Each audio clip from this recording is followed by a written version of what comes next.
Masih bersama kami dalam Prime Time Talk dan telah bergabung di Studio Berita 1 Pak Prasetyo Sunaryo, Ketua Lembaga Bantuan Teknologi yang juga mantan anggota Dewan Riset Nasional, dan kita masih membicarakan mengenai topik yang sama, yaitu penggunaan lokal konten dalam industri dalam negeri seperti itu ya Pak Prasetyo. Pak Prasetyo, sebetulnya dari pemerintah, terutama dari Menteri Perindustrian seperti itu sudah menyiapkan kemudian banyak kebijakan untuk kemudian memaksakan industri-industri menggunakan lokal konten ataupun meningkatkan TKDN. Tapi ini implementasinya kadang sulit dilakukan. Sebetulnya hambatan apa saja yang paling utama untuk meningkatkan lokal konten di produk-produk dalam negeri? Ya, sekarang begini Pak, yang di luar regulasi ya, ketidakmampuan kita di dalam lokal konten itu adalah 3.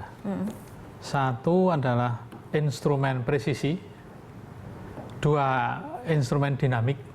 Jadi barang-barang yang bergerak ya, jadi seperti motor ya, misalnya pompa air itu ya, yang bergeraknya itu. Kemudian yang ketiga adalah desain engineering. Ya, nah itu. Nah jadi kalau kaitannya dengan lokal konten, kita mesti mulai dari prioritas dulu. Apa yang mau kita lokal kontenkan? Nah kalau kita lihat neraca perdagangan kita ini, mestinya yang di lokal kontenkan dulu itu yang diperbanyak itu adalah yang belinya pakai dolar atau pakai valuta asing, terimanya pakai rupiah. Nah itu misalnya listrik. Nah listrik kita lihat dari semua itu, mana yang kita nggak bisa? Yang nggak bisa cuma yang beban dinamikanya. Nah yang lain-lainnya seperti boilernya saya kira itu bisa. Nah ini yang harus ada langkah-langkahnya dari tahap ke tahap. Jadi tidak mungkin kita hanya mengandalkan pada retorika saja, tapi harus diterjemahkan dalam blueprint yang nyata. Juga kereta api, ya, lokomotif itu tentu dari General Electric. Nah, belinya pakai valuta asing, pendapatannya rupiah kan? Tapi kalau dilihat tadi produk dalam negeri sudah ada dari PT Inka seperti ya, itu kan anunya, itu bodinya saja. Tapi intinya kan mesin-mesinnya kan dari itu, ada dari grup, ada General Electric, ada General Motor, dari jadi kira-kira itu. Kemudian desain engineering. Ini yang kita kadang-kadang harus pakai paten, kadang-kadang harus menyewa itu konsultan asing untuk mendesain namanya. Nah, inilah yang mesti kita pilih. Mana yang mau kita ambil dulu, gitu. Sebab kalau barang konsumsi itu tidak besar, seperti tadi Mbak tadi sudah bilang, angka Mbak itu yang dari dulu kita persoalkan itu, bahwa impor terbesar kita di atas 79% itu adalah barang modal dan bahkan bahan baku industri. Nah itu. Tapi kalau bangsa HP apa semua itu ya 20% sampai totalnya ya yang kita tidak bisa. Tapi barang modal sama bahan dasar industri. Nah ini yang harus dibuat skenario-nya, mana yang kita paling tidak bisa. Ada kemudian yang harus diprioritaskan oleh pemerintah seperti itu, mana yang kemudian lokal kontennya harus didahulukan, kemudian ditingkatkan. Tapi bagaimana kemudian dari mindset dari orang-orang sendiri, stakeholder sendiri, di mana kita berbicara mengenai daya saing, karena dari segi harga, kadang kemudian lokal konten ini jauh ataupun agak lebih mahal dibandingkan impor seperti itu. Dalam bisnis kemudian harga, kemurahan sesuatu itu kemudian menjadi yang lebih penting. Ya memang semua itu harus ada insentif, disinsentif, ya kan?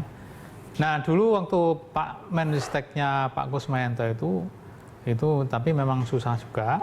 Pernah kalau ada sebuah perusahaan yang buat R&D untuk menaikkan lokal konten, dia bisa ada potongan pajak. Nah ini selalu perdebatannya sama Menteri Keuangan, Menteri Keuangan selalu tidak mau gitu. Seperti hal itu. Tapi ya karena dari dulu Menteri Keuangan tidak pernah mau begini, maka ya selamanya ya kita begini terus. Karena itu masalahnya adalah insentif dan disinsentif. Tapi apakah adiksi terhadap ketergantungan bahan baku impor kita katakan bisa sebetulnya diakhiri Pak Prasetyo? Gini, memang itu akhirnya kembali pada politik ekonomi ya.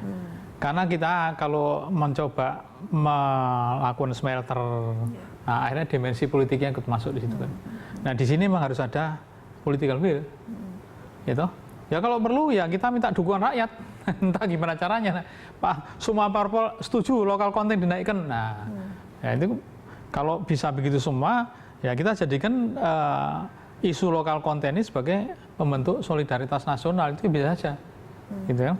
Kalau kita memang seperti negara lain ya, itu misalnya India itu, dia sampai punya rudal Agni itu. itu siapa Perdana Menterinya ganti itu program itu berjalan terus. Ya, nah ini yang kita punya. Seperti itu ya. Tidak punya. Oke. Gitu. Tapi kalau misalnya Anda melihat mengenai bagaimana target dari pemerintah sekarang menggenjot lokal konten untuk beberapa sektor seperti itu, tapi Anda melihat keseriusannya sendiri dilihat dari mungkin instrumen kebijakannya ataupun political will-nya seperti apa, Pak Prasetyo? Gini aja, sederhana istilahnya. Asal itu diterjemahkan dalam sebuah blueprint, itu berarti serius. Tapi kalau blueprintnya tidak pernah ada, ya hanya retorika itu.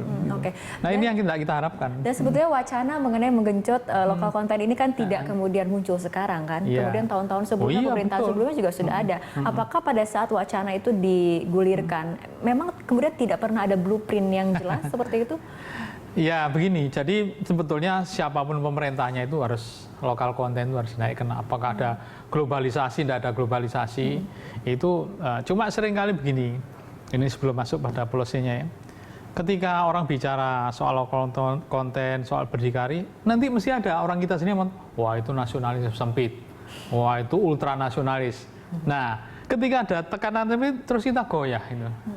Nah, oleh karena itu saya kira yang penting dari jargon ya, sementara kita anggap baru wacana dulu, itu diterjemahkan dalam sebuah skenario.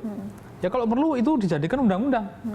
Skenarionya itu, jadi bukan jargonnya, tapi skenario yang jelas dengan melakukan pendekatan teknokratik, politik ekonomi, disahkan DPR menjadi sebuah undang-undang. Agar nanti implementasinya juga jelas seperti itu ya. Baik. Dan itu menjadi karya semua. Baik, Pak Prasetyo, kita harus tahan dulu perbincangan, kita ikuti jeda berikut terlebih dahulu.